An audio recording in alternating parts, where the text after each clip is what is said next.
والد صاحب primary school کے ٹیچر تھے۔ ان کی ملازمت کو 3 سال کا عرصہ ہوا تھا کہ ان کی شادی ہو گئی۔ والدہ کھاتے پیتے گھرانے سے تعلق رکھتی تھی، جبکہ والد صاحب کا تعلق ایک غریب دیہاتی گھرانے سے تھا۔ تبھی ابا کی سوچ بھی کچھ گاؤں والوں کے ماحول سے مطابقت رکھتی تھی۔ والدہ اپنے جیون ساتھی کے برعکس تھی۔ یہی وجہ تھی کہ وہ ابا کو ہر بات پر دیہاتی ہونے کا طعنہ دیتی تھی۔ کچھ عرصہ تو برداشت کیا، مگر رفتہ رفتہ وہ بھی بیوی کے ان طعنوں کا برا مان گیا۔ جواب دینے لگے۔ اب لڑائی جھگڑا معمول بن گیا۔ اسی دوران ماں نے مجھے جنم دیا۔ ماں نہایت گوری چٹی خوبصورت اور معصوم سی تھی، مگر دادی نے اس وجہ سے گود میں نہ لیا کہ ان کی امید تھی پوتا ہوگا۔ بھلا اس میں والدہ کا کیا قصور؟ یہ تو اللہ تعالیٰ کی مرضی تھی۔ خیر، والد صاحب نے ماں کو سمجھایا۔ ان کے سمجھانے سے دادی چپ ہو گئی۔ اصل پھوٹ تو اس وقت پڑی جب میری ماں نے یک کے بعد دیگرے بیٹیوں کی لائن لگا دی۔ والد صاحب دیہاتی صحیح پر پڑھے لکھے تھے۔ وہ ہم 4 بہنوں سے بہت پیار کرتے تھے۔ دادی سے بھی کہتے، ان معصوموں کو کچھ مت کہا کرو، ورنہ خدا ہم سے ناراض ہو جائے گا۔ ان کی شادیاں بھی تو کرنی ہیں، اور تم ایک معمولی ٹیچر ہو۔ دادی جواب دیتی، تو کیا ان کو ڈانٹ ڈپٹ میں رکھنے سے ان کے نصیب سنور جائیں گے؟ یہ تو اللہ تعالیٰ کی رحمتیں ہیں، بس ان کے لیے دعا کیا کریں۔ سب سے بڑی میں تھی۔ جب سے پیدا ہوئی گھر میں جھگڑا ہی دیکھ رہی تھی، کبھی والد صاحب والدہ میں، کبھی دادی کا میری ماں کے ساتھ، اور کبھی پھوپھیاں آستین چڑھائے لڑنے پہنچ جاتی۔ ماں کو اپنے گھر کے ماحول سے اتنی نفرت تھی کہ وہ ہر وقت افسردہ اور آدم بیزار رہنے لگی تھی۔ کبھی کبھی ہم بیٹیاں بھی ان کے اس چڑچڑے پن کی لپیٹ میں آ جاتی۔ ظاہر ہے میرے حساس ذہن نے ان حالات کا بہت اثر لیا۔ جی چاہتا تھا کہ کہیں بھاگ جاؤں۔ لڑائی جھگڑے کا خوف تو بہت بچپن سے میرے دل میں بیٹھ گیا تھا۔ جوں جوں شعور آنے لگا، دن بہ دن حساس اور خاموش رہنے لگی۔ پڑھائی میں بھی دل نہیں لگتا تھا۔ یوں بھی میں ذہین نہ تھی۔ شاید یہی وجہ ہوگی کہ والدین نے 8ویں کے بعد اسکول سے اٹھا لیا تھا۔ ماں کی خواہش کے باوجود میٹرک نہ کر سکی۔ اسکول چھوڑا تو گھر کی ذمہ داریاں میرے سر پر آ رہی۔ دن بھر خاموشی سے کام میں لگی رہتی۔ کسی سے بات چیت اور ہنسی مذاق، ہر وقت یہی خوف ذہن پر سوار رہتا، نہ جانے کیا ہونے والا ہے۔ کچھ ہی عرصہ بعد ابا کے جانے والے نے ان کو ایک رشتے کے متعلق بتایا۔ ابا جلد سے جلد اپنی بیٹیوں کا بوجھ اتارنا چاہتے تھے، اور ویسے بھی آئندہ حالات کا کیا بھروسہ تھا۔ ابھی انہوں نے اپنی 3 بیٹیوں کی بھی شادی کرنی تھی۔ تبھی والد نے ان لوگوں سے جو رشتہ لانا چاہتے تھے کہا کہ ان کو ہمارے گھر بھیج دو۔ لڑکے والے ہمارے گھر رشتہ دیکھنے آ گئے۔ میری شکل و صورت اچھی تھی، انہوں نے دیکھتے ہی پسند کر لیا۔ والدہ سے کہنے لگے، ہم صرف اچھی سیرت والی بہو چاہیے، جو سلیقہ شعار ہو، کھانا پکانا جانتی ہو۔ اس سے زیادہ ہم کو کچھ نہیں چاہیے۔ اس بات کی تو آپ بالکل فکر نہ کریں۔ میری ماں نے جواب دیا، میری بیٹی نیک سیرت اور گھریلو کام کاج میں طاق ہے، بس ایک کمی ہے کہ چلاک اور زمانہ ساز نہیں ہے، زمانے کی باریکیوں کو نہیں سمجھتی۔ یہ تو اچھی بات ہے، ہمیں بھی ایسی بہو چاہیے جو چلاک نہ ہو، بس سیدھی سادی ہو۔ اسی وقت رشتہ پکا ہو گیا، اور 2 ماہ بعد میری شادی ہو گئی۔ پہلے تو انہوں نے مجھے بہت پیار دیا، پھر ان کے اصل چہرے میرے سامنے آنے لگے۔ پہلی ہی رات پیار و محبت کی باتیں کرنے کی بجائے میرے دولہا نے ایسی باتیں کی جو کچھ فلسفانہ قسم کی تھی۔ میری سمجھ میں نہیں آئی۔ میں ہوں ہاں میں جواب دیتی رہی۔ انہوں نے کہا کہ میں سمجھ گیا کہ تم نہ صرف کم پڑھی لکھی ہو، بلکہ تم میں سوجھ بوجھ کی بھی کمی ہے۔ ہماری اماں اپنے لیے خدمت گار بہو چاہتی تھی، لہٰذا ان کو مل گئی ہے۔ تم میں معمولی موضوع پر بات کرنے کی اہلیت نہیں ہے۔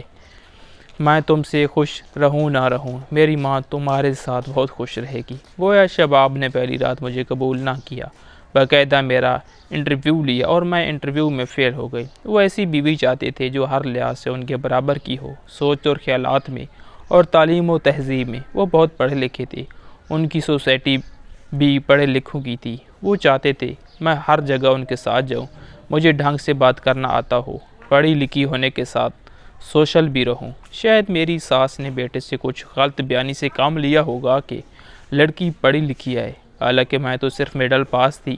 البتہ یہ بات صحیح تھی کہ میں خوبصورت تھی اور سگڑ بھی، اور میری ساس نے انہی دو خوبیوں کو اہمیت دی تھی۔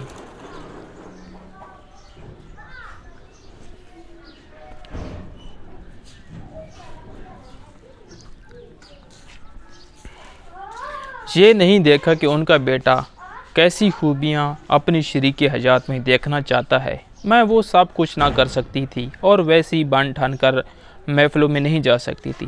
میرا شوہر چاہتے تھے، یہی وجہ تھی کہ آئے دن وہ مجھ سے الجھنے لگے۔ کہتے ماڈرن کپڑے پہنو، پارلر جاؤ، نئے انداز کے بال بنواؤ، اور میں انکار کر دیتی۔ اب وہ کسی کے سامنے بھی مجھے برا بھلا کہنے سے گریز نہ کرتے، گنوار تک کہہ ڈالتے تھے۔ جب شوہر بیوی کا ساتھ دینے والا نہ ہو تو لوگوں کی بھی ادھر ادھر کی باتیں کرنے کا موقع مل جاتا ہے۔ میں سسرال والوں کے ساتھ لاکھ اچھی سہی، لیکن شوہر کے رویے کو دیکھتے ہوئے سسرال والوں کے دلوں میں بھی میرے لیے کوئی مقام نہ رہا۔ وہ مجھے ہر وقت مختلف قسم کے تانے دینے لگے۔ ہر وقت ان کی زبان پر میرے لیے یہ الفاظ ہوتے: ہمارا بیٹا اتنا خوبصورت، اچھی نوکری والا، پڑھا لکھا، جانے اس نے اپنی بیوی کے کیسے کیسے خواب دیکھے ہوں گے۔ اس نے تو فیصلہ ہم پر چھوڑا تھا، ہم ہی نے اس کی خواب، اس کے تمام ارمان مٹی میں ملا دیے۔ نندے بھی ماں سے اب یہی کہنے لگی، جب ہمارا بھائی شادی سے خوش نہیں تو ایسی بیوی کس کام کی؟ ہمارا بس چلے تو ہم اپنے بھائی کی دوسری شادی کروا دیں۔ ان کی باتیں سن کر میں اندر ہی اندر کرتی تھی، مگر کسی سے کچھ نہیں کہتی تھی، حتیٰ کہ اپنے والدین سے بھی اس بارے میں ذکر نہ کیا کہ ان کو تکلیف ہوگی۔ کچھ ہی عرصے کے بعد میں ایک خوبصورت بیٹے کی ماں بن گئی۔ میں نے اللہ تعالیٰ کا لاکھ لاکھ شکر ادا کیا کہ اس نے مجھے بیٹے سے نوازا۔ کم از کم سسرال میں میرے پاؤں تو جمے۔ سال بعد بیٹی ہو گئی۔ اپنے بچوں کی پرورش میں نے کوئی کسر نہ اٹھا رکھی۔ اپنی طرف سے میں ان کی پرورش اچھے طریقے سے کر رہی تھی، ان کی طرف ہمہ وقت متوجہ رہتی اور اپنی جان ان پر نچھاور کرتی تھی۔ اس پر بھی میرے شوہر اور سسرال والے کہتے، ان پڑھ ہے، کیوں کر صحیح طرح بچوں کی پرورش کر رہی ہے، کاش ہم پڑھی لکھی بہو لاتے۔ میں یہ سب اس لیے برداشت کر رہی تھی کہ اب میری 3 بہنوں کی شادیاں ہوئی تھی، نہیں چاہتی تھی کہ میری وجہ سے ان کا مستقبل خراب ہو۔ میں نے خود کو بدلنے کی کوشش کی کہ ویسی بن جاؤں جیسا شوہر اور اس کے گھر والا دیکھنا چاہتے ہیں، مگر ناکام رہی۔ کافی حد تک حالات سمجھوتا کر لیا، لیکن انسان چلتا تو اپنی فطرت پر ہے۔ پھر میں نے خود کو حالات کے دھارے پر چھوڑ دیا۔ میں اپنی ماں کا حال دیکھ چکی تھی اور سبق حاصل کر چکی تھی کہ مقابلہ کرنے اور جواب دینے سے بہتر ہے کہ عورت چپ رہے۔ اس طرح ہی وہ اپنے بچوں کے لیے گھر کی فضا میں سکون لا سکتی ہے، ورنہ بچے پریشان ہوتے ہیں۔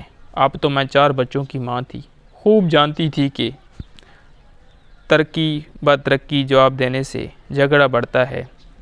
اس طرح حالات بہتر نہیں ہوتے بلکہ اور خراب ہوتے ہیں۔ بے شک میں نے بہت صبر سے کام لیا۔ آخر تو انسان تھی جب میرے صبر کے بندھن ٹوٹ رہے تھے۔ میں خوب رونا چاہتی تھی، اپنی حالت کے بارے کسی کو بتانا چاہتی تھی، مگر میرا کوئی بھی اپنا نہ تھا جو میرے دکھ درد بانٹ سکتا۔ تبھی سب درد و غم اپنے سینے میں دفن کرتی جاتی تھی۔ نتیجہ یہ ہوا کہ بیمار پڑنے لگی۔ ایک بار بیماری غالب آ جائے اور حالات بہتر نہ ہو تو پھر بیماری بار بار حملہ آور ہوتی ہے۔ میں آئے دن بیمار رہنے لگی۔ وہ جو ایک خوبی مجھ میں موجود تھی کہ میں خوبصورت تھی، اور صرف اسی خوبی کی بنا پر شہاب کو امی مجھے پسند کر کے بہو بنا کر لائی تھی، بیماری کی وجہ سے وہ بھی باقی نہ رہی تھی۔ حسن گنوا گیا، آنکھوں کے گرد سیاہ ہلکے پڑ گئے، چہرہ بے رونق اور رنگ اڑا اڑا سا۔ تھوڑا سا کام کرنے سے سانس پھولنے لگتا۔ آرام کی نیت سے ذرا سا لیٹ جاتی تو گھر میں شور برپا ہو جاتا کہ ہمیں آرام کرنے کے لیے تو نہیں لائے تھے، سارے گھر کا کام پڑا ہے، اگر ہر وقت پلنگ پر بچھی رہے گی تو کام کون کرے گا؟ ان باتوں سے بچنے کے لیے مجھ کو مجبور کام کرنا پڑتا۔ نندیں کالج جاتی اور ساس کہتی، میں تو بوڑھی ہوں، کام کیسے کر سکتی ہوں؟ کام تو تم کو ہی کرنا پڑے گا۔ وہ ملازمہ بھی نہ رکھتی تھی کہ ان کو نوکرانیوں کے ہاتھ کا کام پسند ہی نہ تھا۔ ان ذلت آمیز جملوں سے بچنے کی خاطر مرتا کیا نہ کرتا، مجبوراً اٹھ کر کام کرنے لگتی۔ شوہر رات گئے آتے اور آ کر سو جاتے، جیسے ان کو میری ضرورت ہی نہ ہو۔ کبھی میٹھا نہ بولتے۔ ہم ایک ہی کمرے میں دو اجنبیوں کی طرح زندگی گزار رہے تھے۔ وہ میرے ہو کر بھی میرے نہ تھے۔ ایک عزت دار شخص کی بیوی تھی، لیکن تمام رشتوں کے ہوتے تہی دامن چھت ضرور تھی۔ شہاب نے کبھی نہ پوچھا کہ تم کو کچھ چاہیے۔ میری عادت ویسے بھی کسی سے کچھ مانگ کر لینے کی نہ تھی۔ جو مل گیا کھا لیا، جو مل گیا پہن لیا۔ میں نے یہ سب کچھ اپنی قسمت کا لکھا سمجھ کر چپ کا روزہ رکھ لیا۔ میں روز روز کے جھگڑوں سے گھبراتی تھی، اس لیے چپ رہتی تھی کہ میرا انجام بھی میرے والدین جیسا نہ ہو۔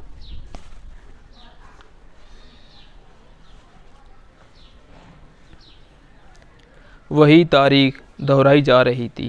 فرق صرف یہ تھا کہ وہاں اماں روبدار تھی، یہاں میرے شوہر۔